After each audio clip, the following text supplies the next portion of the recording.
the Anglo-Scottish car carrier. I remember seeing it. It was quite exciting.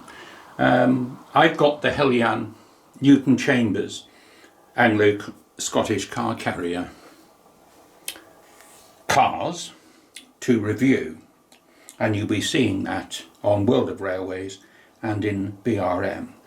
They were preceded by, it was the Anglo-Scottish car carrier, but they were rebuilds. The cars, in fact, were rebuilds, and if you look over here you can see one of the rebuild.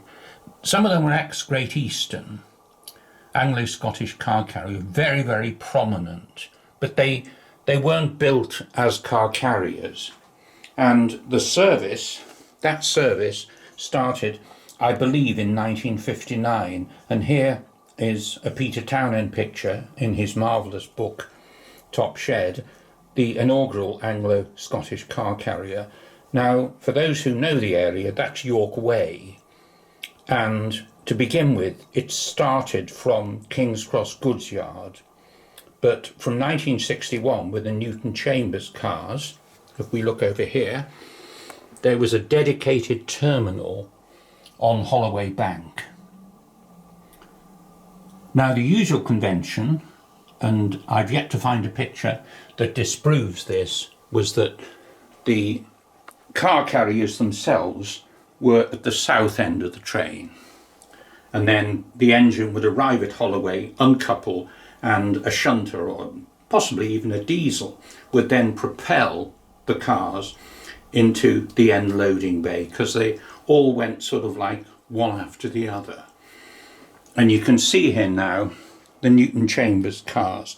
These came from the internet, and this one is interesting at York because it shows, and I didn't know this loco ever hauled the train, Great Northern, the A11, and this is in 1962. So you can see the passenger carrying cars, mainly for first class, always seem to be at the north end of the train. After steam had finished, it went on to English electric type 4s, occasionally brush type 4s, and in the blue-grey period, Deltics hauled them. And if you look once again at this picture, the normal Anglo-Scottish car carrier was daytime and it went as far as Edinburgh, but there was a service overnight with the second set, as it were, of cars, which went as far as Perth, and that was an overnight sleeper. A very distinctive, beautifully finished, and very often, and this is my recollection, if we look here, A4 hauled. And here at Grantham, again, A4 hauled. This is how I remember seeing this train. And more often than not, without a headboard, but there's no doubt that's what it was. I don't think it was ever commercially a great success, because you had 4 larger cars in the top tier, and then in this well there were 2 smaller cars. So 6 times 6 is 36 cars, and I think the premium was rather high. I'm told that however many were in the car were accommodated in their own compartment in the train, so there'd have to be, well, 36 compartments, or, well, enough seating, and there was a restaurant car included as well. But most of it was first class, and it carried a premium. And it lasted, well into blue-grey days. But I don't believe any of these distinctive cars are preserved. So it's in model form. And, well, should we go out and see the model running on Little Bytham, because it's most appropriate in terms of place and also in terms of time. Well, a year out, but we won't worry about that. I don't get, sometimes you get a reflection, so it shows how shiny they are. Yeah. So we've now set up 2 of the packs of these car transporters on Little Bytham. I like the livery of the boxes actually on these. They're not Heljan blue, are they? They are. Well, they sort of more or less reflect the livery of the Finnish cars. I think they're beautifully presented. They are. It's more of a display presentation than the sort of standard packaging. So you've got 3. We've actually set them up. You've got 3 and 3, and they're not all identical, are they? I can tell by the positioning of the roof lights. So we've got the offset and the. If you look here, these are the offset roof lights, and these are the parallel ones. And in fact, one pack has 2 of the parallel and 1 of the offset, and the other has all offset. And they're the correct numbers, by the way. So Heljan have really gone to town with their research and got this right. They are beautifully free running. They're fairly heavy, but because they're so free running, there's no problem whatsoever. And these distinctive, very distinctive, unique 6'9" bogies are modelled to perfection. That's quite a short wheelbase for a bogie at the time, isn't it? It is, considering these were rated to at least 90 miles an hour. Yeah. And in blue-grey behind Deltics, they probably did 100. You need 6 of these to make up the car transporters, and you need 4, mainly first-class Mark 1s to go with them. And these are just standard, well, I say standard, they're modified, detailed, weathered Bachmann Mark 1s. So Hornby or Bachmann make the cars that go with these. So run through what we've got. I can see we've got a first. There's an all first. Is that an RB? It's a restaurant unclassified. Right. Okay. We have here a CK, and I'm not quite sure whether or not it should be an all first, and then we have a brake second. Right. But it's the majority is first class. And across the photographs you've observed of these vehicles, is that pretty much how the rates? 4, yes. Right. Passenger accommodation, all compartment, by the way, apart from seating in. So all of these compartments would be full of passengers who put their car on, and then they would take it in turns to eat in the restaurant car. So they're just a Bachmann. They're part of my talisman set, but they're entirely suitable.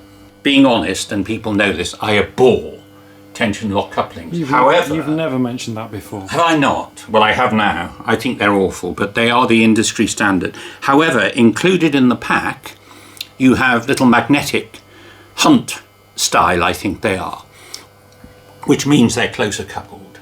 But for the purposes of running this and the review, I haven't altered these whatsoever. And as you see, they just go together dead easily. Yes, the couplings are standard. Small tension locks fitting into NEM standard pockets, and they're on a cam. I think this is on just about every RTR 00 bogie vehicle now, which means if you really have to have tight curves, and why you would try and run the Anglo-Scottish car carrier around second radius curves, I don't know. But anyway. Can I see some screws there to the underside, presumably for access? I don't know. Yes. Yeah. I'd prefer that over a push-fit clip-on plastic for access, just because you don't have... I'll have to read the instructions, and I'll undo those and see what's inside. It can't be anything to do with DCC, can it? No, I wouldn't think so. Because they don't have lights as such. But they are beautifully finished. The wheels are true round and concentric, is that tautology. And you'll notice here this is handmade track. Now I know it's a misnomer to say it's fine scale, but it's fine scale 00. And they go through that and Pico track work absolutely perfectly.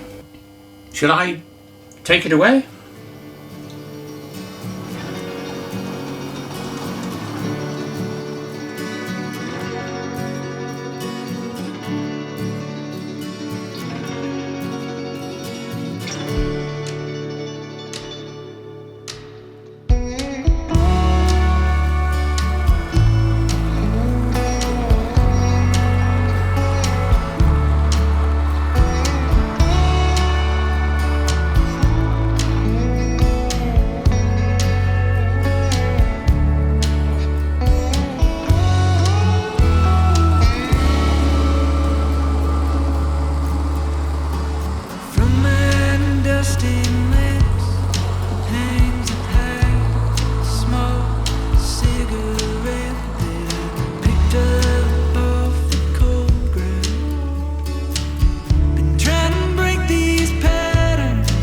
looks like they'll stick around.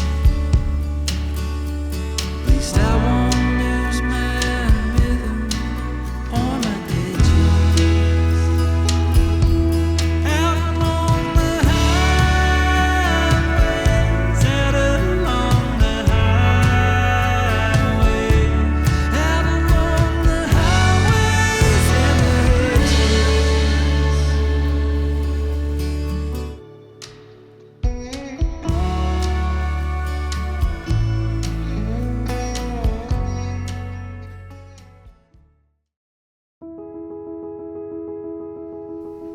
Enthusiasm for railways large and small? What a wonderful hobby this is. Why not do something about it? But where to start? How do you get to the heart of the hobby, get closer to the action at exhibitions, discover better ways of making things, new products, and go behind the scenes at some of the UK's biggest railway attractions? Simple, a membership that delivers all this and more.